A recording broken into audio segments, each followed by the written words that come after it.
Hello everyone. Welcome to the latest episode of Leader Talks as part of the nasscom Cloud Advocacy Program. We concluded the second edition of the nasscom Cloud Summit in November 2022 and also the inaugural Enterprise Cloud Adoption Awards. At these awards, we felicitated 25 companies, both technology and non-technology firms, for the enterprising use of cloud. And we've compiled these case studies into a compendium, which is now available on the nasscom community and the nasscom websites. I will add the links for the Cloud Summit and also the compendium in the description box below. Please do have a look. Coming back to the leader talks, we've been talking to multiple leaders, largely from the technology sector. But we also wanted to cover end user enterprise perspective and to understand from enterprises how cloud is helping their business, how they plan to leverage it further, what are the challenges they face, and the best practices that they're implementing when leveraging cloud. And today's discussion is one such. I will be talking to Brajabhusan Panda, or Braj as he prefers to be called, who is the head of Global Digital Center of Excellence and Enterprise Architecture at Dr. Reddy's Laboratories. In fact, Dr. Reddy's is the winner of the Enterprise Cloud Adoption Award under the Cloud Innovator of the Year category for the Svaas OPDCare platform. Welcome, Braj, and congratulations on winning the award. Thank you, Diksha. Always a pleasure and honor to be having conversation with nasscom. Looking forward to our discussion, Braj. But before we deep dive into the discussion, here is a brief introduction of.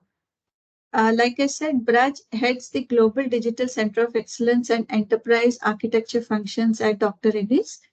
He's responsible for digital product engineering, automation, and digital design, and currently spends a lot of time establishing the enterprise tech architecture standards and practices. Prior to joining Dr. Reddy's, Braj was with McKinsey and was focusing on digital and technology transformation. He's been a technologist throughout his 2 decades long career and is an alumni of UC Berkeley.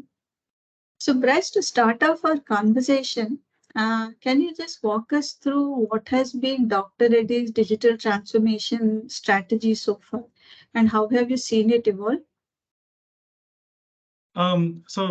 Many of the peers in the industry would tell you this, and at the risk of sounding like I'm bragging, but we are quite proud, tech adopters. We are quite early adopters in many of the new gen tech, right?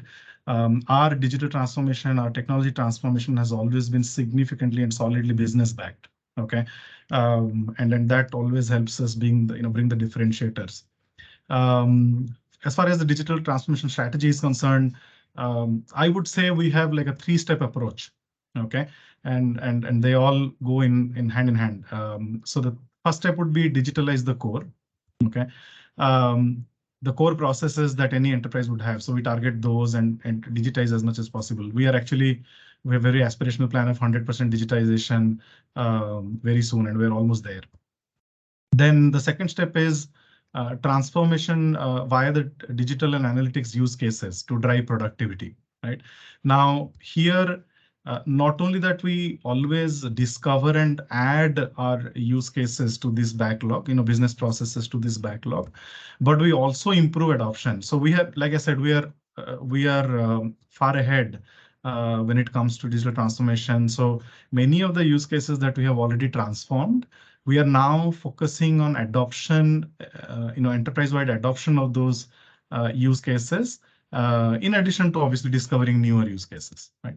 And third one is which is most important to us right now and probably going forward is a platform play and innovation models.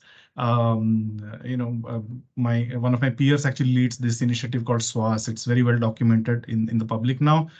It's a Dr. Reddy's initiative. It's actually beyond pharma as a core business. It's more towards digital therapeutics, etc. And Svaas is an example of our innovation model. Okay, platform play, which brings all the business units together or more business units together, preventing silos in the organization. That's another play that we do. That's a third pillar of our digital transformation strategy. 2 things, Braj. One is you mentioned digitizing the core, right? So if you can, for the sake of the audience, help us understand what really core is. That is one. And the second question is, when you talk about transformation at this scale, what are the different technologies that you're leveraging? What are the priority technologies that, Dr. Reddy's is focusing on? So to your first question, the core essentially is any core processes to a business, right? So we're a pharma company, so core processes at a very high level would include the R&D of the drugs, the clinical trial, right? Actual formulation, pharmacovigilance, right? On the manufacturing side, on the supply chain side, logistics side, there are many similar processes, right? That has to be taken care of. In an erstwhile pre-digital sort of a world, you would see all these things happening in parallel. You would definitely see plants, as we call them, as shop floors. You would see many of these processes in a disconnected plant, right? You would have machinery in any plant, but are they talking to each other? Right. So that's what I mean. This is to your second question, actually. I sort of went on from the first question to the second.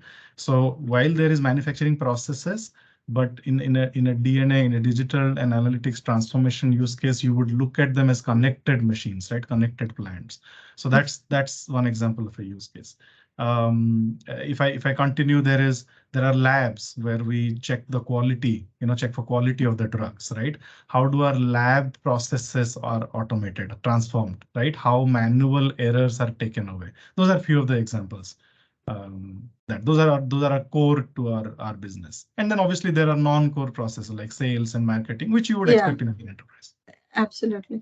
But when you're talking about this at the manufacturing stage or at the shop floor or in the lab, for example, you're also as a company looking at, I suppose, Internet of Things. Uh, Correct. and of course, AI ML would play a key role, if I'm not mistaken.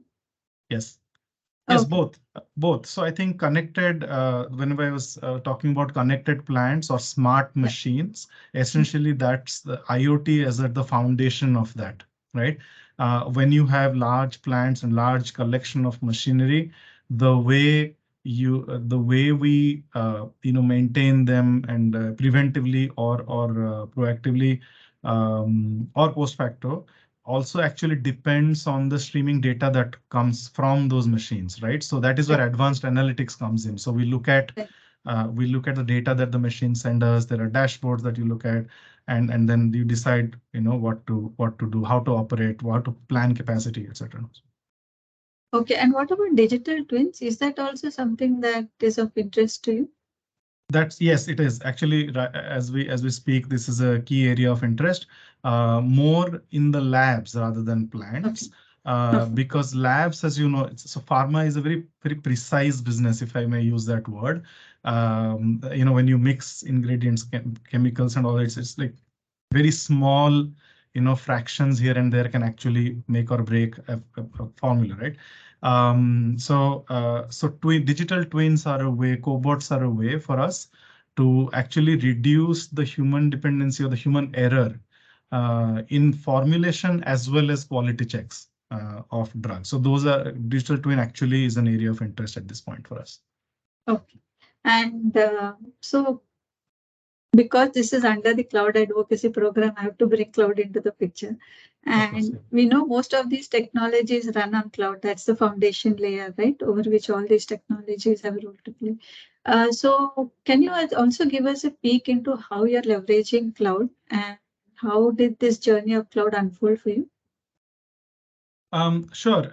I think that's a very broad subject. If I have to go, if I have to give a view at the current snapshot in time, right? I think 80% of our workload is actually already on cloud. Okay, and our target is to go there in the next 100% cloud in the next 18 months or so. Okay, so that's our target. Generally, when I get asked this question, this question comes with another question, which is, you're a pharma company, so there is all this regulatory compliance challenges, etc. So how do we still go? Actually, for Yeah. us, that has been a big breakthrough. Okay, since we have started using cloud as a default choice in many of the areas, it has given us confidence over the years. And now compliances such as GXP, etc., are no longer a hurdle to actually adopt cloud. Okay. Okay. We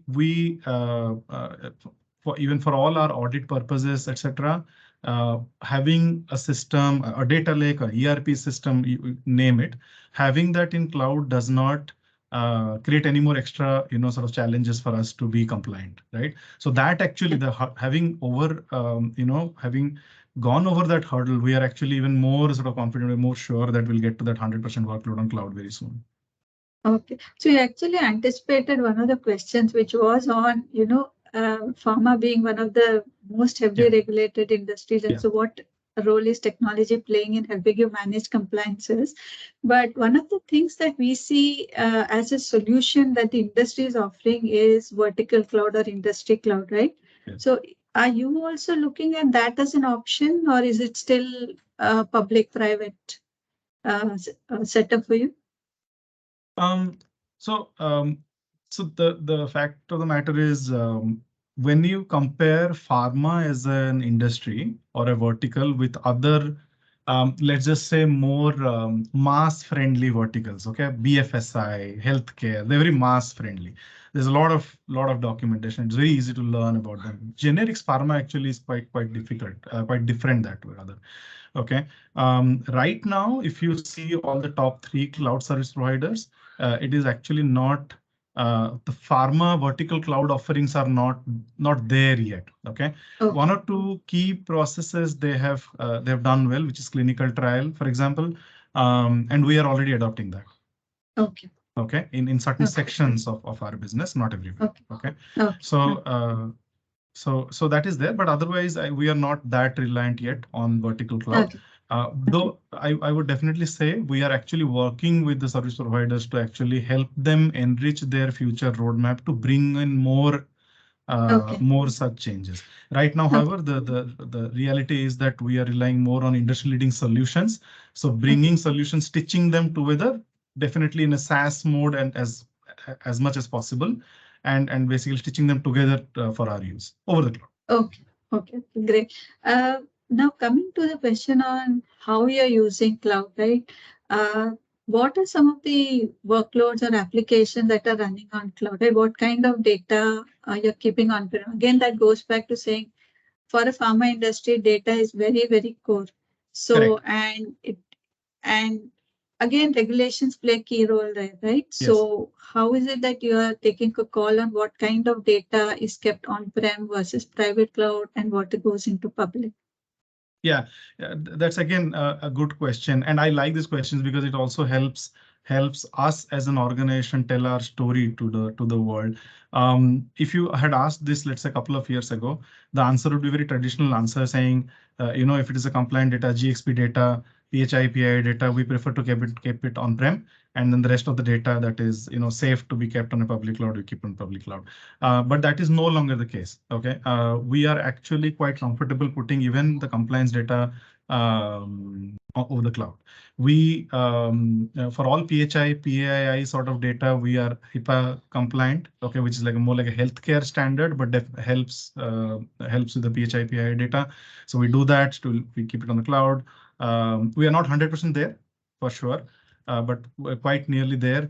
If I expand the conversation little, above the data, different kind of workloads. I think you asked that question as well. In terms of workloads, you name it. I think we were talking about this advanced analytics use case earlier. Okay, so many of our workflow solutions that are like digital analytics, solutions for that cloud is our default choice. Many of our systems of record. Okay. As we speak, many of our systems of record are actually being migrated over to cloud. Our core ERP system actually is going to cloud. Okay, and will be there very, very soon. So yeah, and on top of that, there is this one strategic element that we have adopted, which has worked really well. So wherever we see a tech refresh opportunity, we actually use that also as a cloud migration opportunity. Understood. Okay. So that's how the journey has been so far. One question I had, Braj, is again talking about from a experience of the pandemic, right, perspective.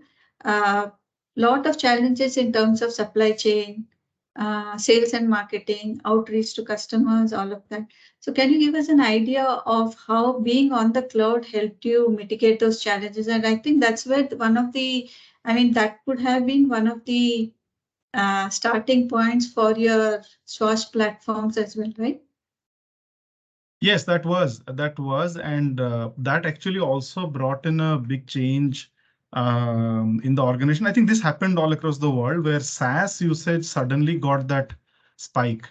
Okay, so we also went through similar challenges. So the way the way I would answer that is in two parts. So if you look at the stakeholders that we need to take care of, either they're internal stakeholders or external stakeholders. Okay, if you look at the external stakeholders, the most important ones for us are the doctors and the patients. Okay, and largely doctors because it's more like a B2B business.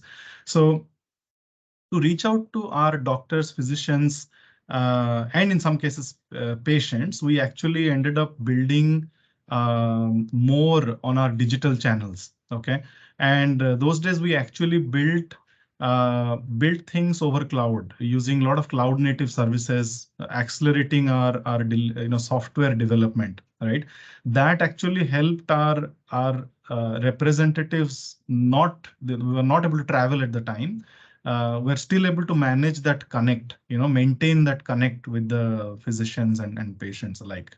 Okay, so that was one big sort of change that happened at the time. The other change that happened is for our employees and partners. Okay, we adopted digital workplace concepts quite rapidly at the time.